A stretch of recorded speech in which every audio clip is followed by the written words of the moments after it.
Dawson's Rambles.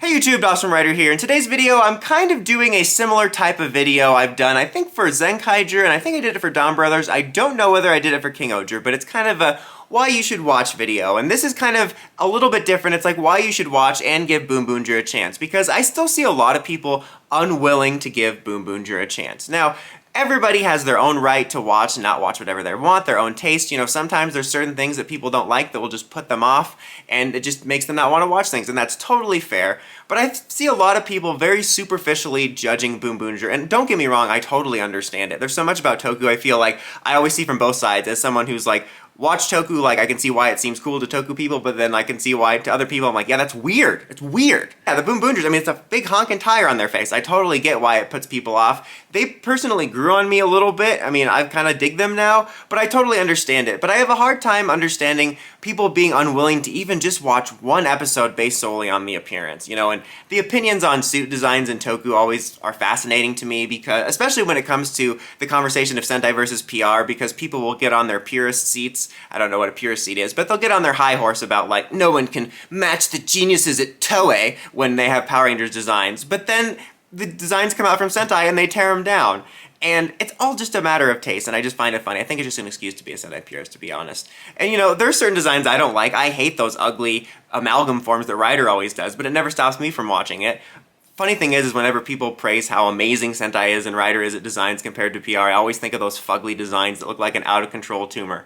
Anyway, that's not the point of this. The point is that I think that people at least should try to give it a chance. Maybe watch 1-2 episodes. It might not be for you, but the series might surprise you, and I'm going to talk about why. I'm not going to give any major spoilers. There's not a whole lot of major stuff going on for spoilers, but I'm going to kind of try to rein it in for the most part. But in general, like I said, the suits for me have grown on me. That might not happen for you. There's a chance you still might hate the suits, but like the show. But something about the marketing and the vibe of it just got me to actually kind of vibe with the suits. And when you watch the show, it's really surprising, because I think I had these reservations as well between the suits and some of the early stuff about, oh, it's going to be sillier, back to basics. I was expecting a full-on, loud, cartoony, back to basics Sentai show that I wouldn't be able to stand, and I think a lot of people are still thinking that. And don't get me wrong, it has some very silly elements, it has a lot of fun, there are certain parts and characters that are dedicated to that Toku silliness, but it's far more balanced than I thought it would be, even from the first episode. You know, you actually have some nice little character moments. There's actually a surprisingly cool vibe to a lot of stuff. It definitely isn't like the coolest vibe, you know, look what they're wearing, but you know what I mean. It's like a little bit more of a slick vibe in terms of even the way Red is. I was surprised Red's actually kind of a cool character. He's got a little bit of that like energetic character in him, but it's more reined in, so he doesn't seem like the most annoying cartoon garbage piece you've ever seen. I was really surprised like how cool he is, honestly, and that kind of almost is a representation of the entire show. It's got this slick, almost retro-y, fun, silly but cool vibe that's really slick when it comes to the action and the style of it. Right from the first episode, you'll see it, and I was really surprised by that, and the suits lend to that vibe in a way that just kind of works. And speaking of like that slickness, the action in this series is honestly great. One of the things I really liked in Kingoger is it had some of the most cinematic, professional feeling action. When you get down to it, a lot of that did come down to slow-mo. You know, at least they weren't doing slow-mo farming scenes like Rebel Moon.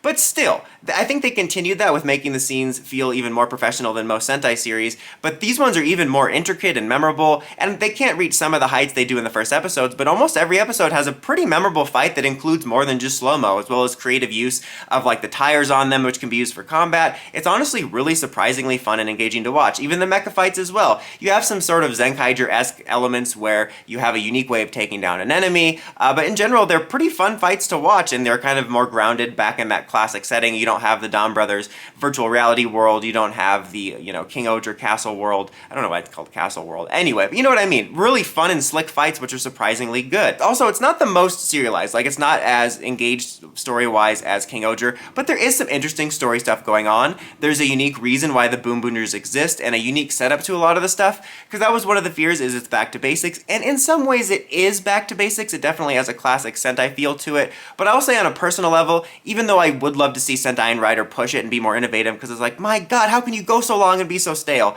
And I am a little bit disappointed that we're not pushing it after 3 years of innovation, I have to say there is something to be said and nice about that comforting back to basics vibe, and I feel like I'm always bringing up Gotchard as a negative example, but maybe they should stop being a negative example. But both series are an example of a show going back to basics, whereas Gotchard felt like the most stale and everything negative about it. I think BoonBoomger is a good balance of still feeling like it has its own flavor. I feel like Gotchard is an AI, like, algorithm of all of the writers' greatest hits, whereas BoonBoomger definitely has some classic Sentai feels and structure, but I think with its style and some of its story choices, it still has its own flavor, which is what's important to me, because Gotchard, for me, I've brought that up in many different reviews, it's lacking its own identity, and I think BoonBoomger has that at the moment, and there is a nice balance to that, as I'm not feeling it's as innovative or unique as King Oger's structure or Don Brothers' structure, but there is unique elements to it, and there is something sometimes enjoyable about a classic feeling Sentai, but it doesn't feel stale and boring like the bare bones of it. I find it to be a good balance.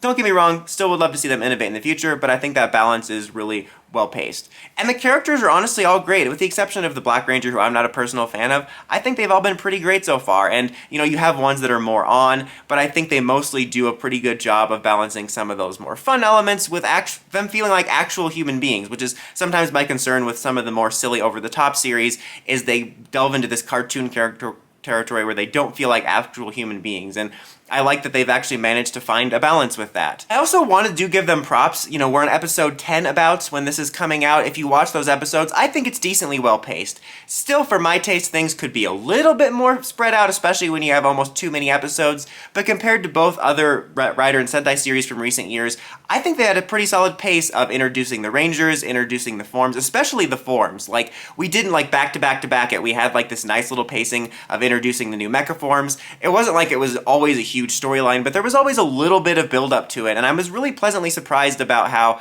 again, maybe 2 or 3 more episodes in this initial setup arc, but in general, I was really pleasantly surprised by the pacing, where it doesn't feel like that classic gauntlet you're running through in the beginning of many Toku series, where you gotta introduce the most stuff. But overall, guys, honestly, I've been really pleasantly surprised that I've been enjoying BoonBoomger. Like I said, the marketing was unexpectedly taking me in, and I was almost trying to soak in how hyped I was because I was worried it was going to let me down. But I was very pleasantly surprised that I wound up enjoying it so much, especially with those worries. I was so worried Superhero Time was going to be 2 series that was the worst of Toku for me, which would be Gotchard and BoonBoomger. But especially as Gotchard continues to crush my spirit every week, I'm so happy that I've actually been enjoying BoonBoomger and having some aspects of Toku that I actually do enjoy. Now, it could fall off, as I've said in previous videos. It's kind of reminding me of Zenkaiger, where I've enjoyed it more than I thought, and I could get tired of it, but as of right now, I am enjoying it, and I just feel some people need to give it a chance. I think writing it off just based on the suit designs, not even being willing to watch 1 episode to see how it is kind of superficial. So, if you're on the fence about it, I would at least watch episode 1. That for me was a good gauge of actually, this is going to be pretty cool for now, at least. But that's about it for this one, guys. If you're enjoying BoonBoomger, maybe drop in the comments why you think people should check it out. Let me know maybe why you don't want to check it out. Or if you have checked it out and gave it a shot and it wasn't for you, let me know that as well. But until next time, don't forget to like, comment, subscribe, and climb the steps and ring that bell to get notifications for my videos. The Awesome Writer, signing out.